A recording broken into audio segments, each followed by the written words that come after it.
I'm here at the Winfrey Hotel in Birmingham, Alabama today for SEC Media Days, where the top story has been Alabama defensive lineman Marcell Dareus and improper contact with an agent. Coach Nick Saban, as well as some of the other players and coaches from around the SEC, commented on this. I think there's probably, three areas that we should look at.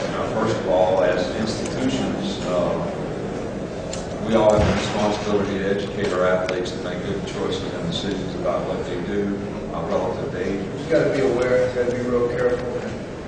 Marcell's a great friend of mine, a great teammate, and we're going to support him to the end, and we just wish him the best of luck. I mean, you just got to follow the rules, and as long as you follow the rules, we won't get in any trouble. So, yeah. Is this something that the NFL should look into in order to clean it up? I mean, I'm sure that, all our coaches, that's more their business than ours. It's just players who have to follow the rules and, stay out of trouble. Just that he's a lot smarter than that. And Marcell, he's a good guy, he's a smart guy, but he just has to make better decisions, better choices. I mean, we educate him, really educate him about the process, the system, and what's going to happen to him. One thing I heard once that someone had told me, if an agent is going to cheat to get you to go with them, they're probably going to cheat you once they have you.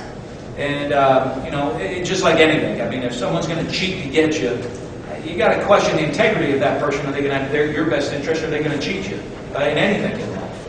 That's a rule.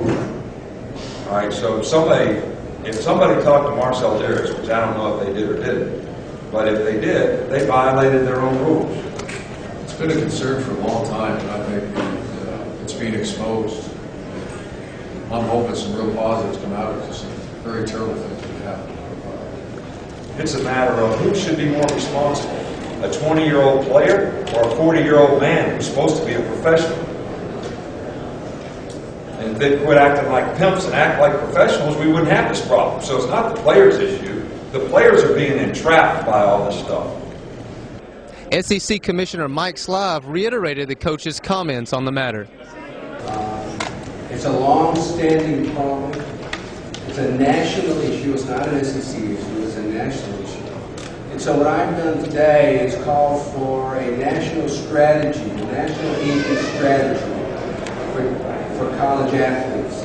I think the NCAA legislation that's currently in place, as well-meaning as it is as much a part of the problem as it is part of the solution. And that we need to go back to the drawing board and re-look at the philosophical basis of our old legislation and think about moving it from an enforcement-based philosophy to a student assistance-based philosophy. On a lighter note, Alabama senior quarterback Greg McElroy spoke of his recent Rhodes Scholar application. I am applying for the Rhodes Scholarship. Right now, yesterday finished my second draft of my essay.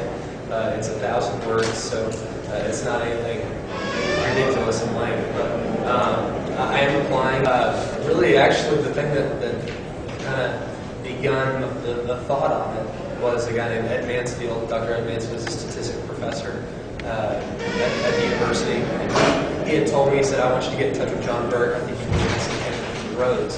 And, obviously that was kind of, you got to be kidding me, that's remarkable. And, really, that was kind of what sparked my interest, and just kind of doing more research on it. It's definitely something I want to be a part of.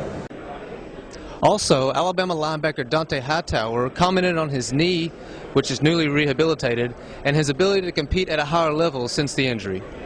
I feel like I can play in the game. I'm ready to play. Part of the middle aspect on my knee, and during the spring I was kind of banging it a little bit, but that's over. I'm ready to go 100% physically. TJ Paysinger, Hoover, Alabama, with Touchdown Alabama Magazine.